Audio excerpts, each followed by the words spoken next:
इस बीच प्रधानमंत्री नरेंद्र मोदी ने आतंकवाद के मुद्दे पर भी जमकर प्रहार किया। उन्होंने कहा कि नया भारत आतंक के जख्म को नहीं सह सकता, बल्कि पूरी ताकत से उसका जवाब देता है। आतंक के सरगना हो या विकास और शांति की चाहत रखने वाले देश हो, सबने राइजिंग भारत अनुभव किया है।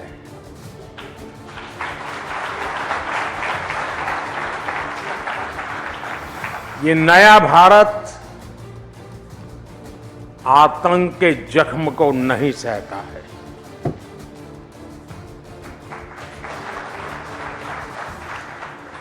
बल्कि आतंक के जख्म देने वालों को पूरी ताकत से सबक भी सिखाता है।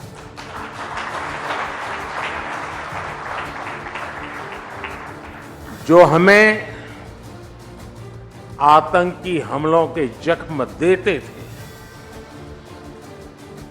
उनकी क्या हालत है, ये देशवासी भी देख रहे हैं और दुनिया भी देख रही है। और न्यूज 18 के कार्यक्रम राइजिंग भारत में चुनावी बॉन्ड का मुद्दा भी उठा, जिस पर देश के गृह मंत्री अमित शाह ने बड़ा बयान दिया। अमित शाह ने कहा कि पीएम मोदी ने बॉन्ड लाकर चंदे को पारदर्शी बनाने का काम किया है, लेकिन विपक्ष कट मनी की व्यवस्था करना चाहता है। सबसे पहले जो मुद्दा इस चुनाव के पहले जो गर्म हो गया है वो है इलेक्टोरल बॉन्ड्स का मुद्दा। तो इलेक्टोरल बॉन्ड्स के बारे में मैं ये पहले आपसे जानना चाहता हूं कि आपकी क्या प्रतिक्रिया है। आपको क्या लगता है कि इससे ब्लैक मनी वापस आएगा? जो कॉन्फिडेंशियल नाम थे लोगों के, जिस वजह से लोगों ने इलेक्टोरल बॉन्ड्स खरीदे, वो आज जो है सब सामने आ गए हैं। तो क्या ये उचित है और आप इसके बारे में आगे क्या सोचते हैं? देखिए, भारत की सुप्रीम कोर्ट जो भी फैसला सुनाती है, देश के सभी नागरिक इससे बंधे हुए हैं। हम एक संवैधानिक व्यवस्था में हैं। मैं सुप्रीम कोर्ट के फैसले का सम्मान करता हूं, मगर मेरा व्यक्तिगत मत जरूर देना चाहता हूं कि बॉन्ड से काला धन समाप्त होने के कगार पर था और इस फैसले से चुनावी व्यवस्था में फिर से काले धन का दबदबा बढ़ेगा।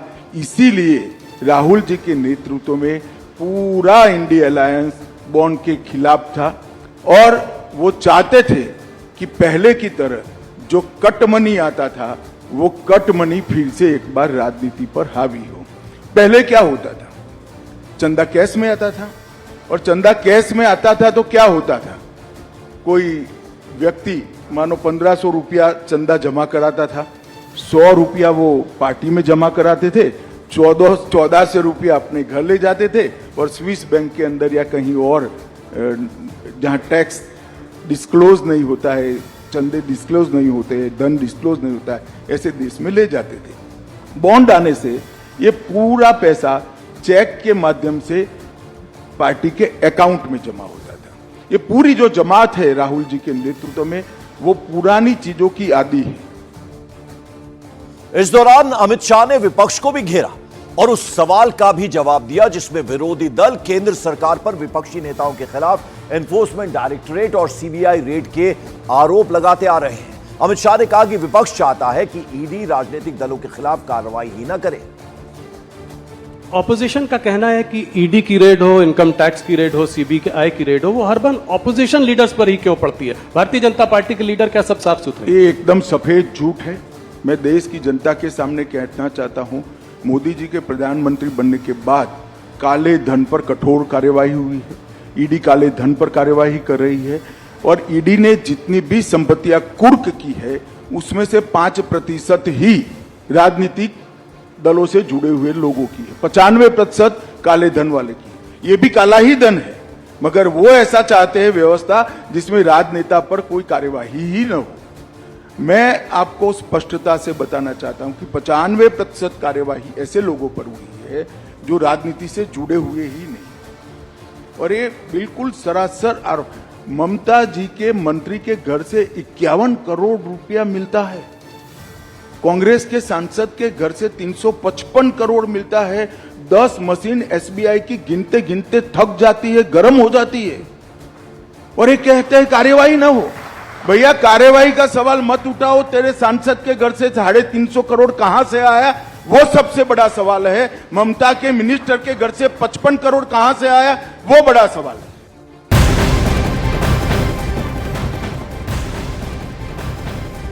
और न्यूज 18 इंडिया मॉर्निंग प्राइम में अब जरा बात सियासी वार पलटवार की करते हैं। प्रधानमंत्री नरेंद्र मोदी ने संजय राउत के दिए विवादास्पद बयान पर बड़ा हमला किया। प्रधानमंत्री ने कहा कि हमारे विरोधी नए कीर्तिमान बना रहे हैं, औरंगजेब से तुलना कर रहे हैं, लेकिन देश एक बार फिर मोदी सरकार का मन बना चुका है। दूसरी तरफ हमारे जो विरोधी हैं वो भी नए कीर्तिमान बना रहे हैं। आज ही उन्होंने मोदी को 104वीं गाली दी है।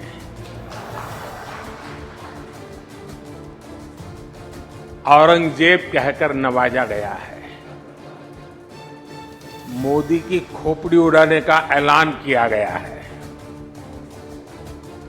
इन सब पॉजिटिव नेगेटिव बातों के बीच दुनिया का सबसे बड़ा इलेक्शन जारी है। और मॉर्निंग प्राइम में अब जरा आपको सुनाते हैं कि संजय राउत ने किस तरह पीएम मोदी पर विवादास्पद बयान दिया था। क्या कहा था उन्होंने?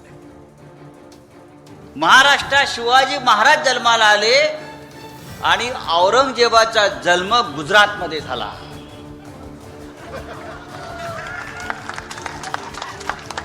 गुजरातमध्ये जिथे मोदी जन्माला आले त्याच्या बाजूला दाहोद नावाचं गाव आहे, तेथे औरंगजेब जन्माला आला आणि म्हणून ही औरंगजेबी वृत्ती गुजरात आणि दिल्लीतून या महाराष्ट्रावर चाल करून येते आहे आणि शिवसेनेच्या विरोधामध्ये, आमच्या स्वाभिमानाच्या विरोधामध्ये। तो प्रधानमंत्री नरेंद्र मोदी पर विवादास्पद बयान देते हुए संजय राउत ने कहा कि महाराष्ट्र में शिवाजी महाराज का जन्म हुआ और गुजरात में औरंगजेब का जन्म हुआ। गुजरात में जहां मोदी का जन्म हुआ उसके ठीक बगल में दाहोद नाम का गांव है, वहां औरंगजेब का जन्म हुआ था। इसलिए यह औरंगजेब की प्रवृत्ति गुजरात और दिल्ली के माध्यम से महाराष्ट्र पर हमारी शिवसेना और महाराष्ट्र के स्वाभिमान के खिलाफ साजिश करते हुए आ रही है, यह कहा संजय राउत ने।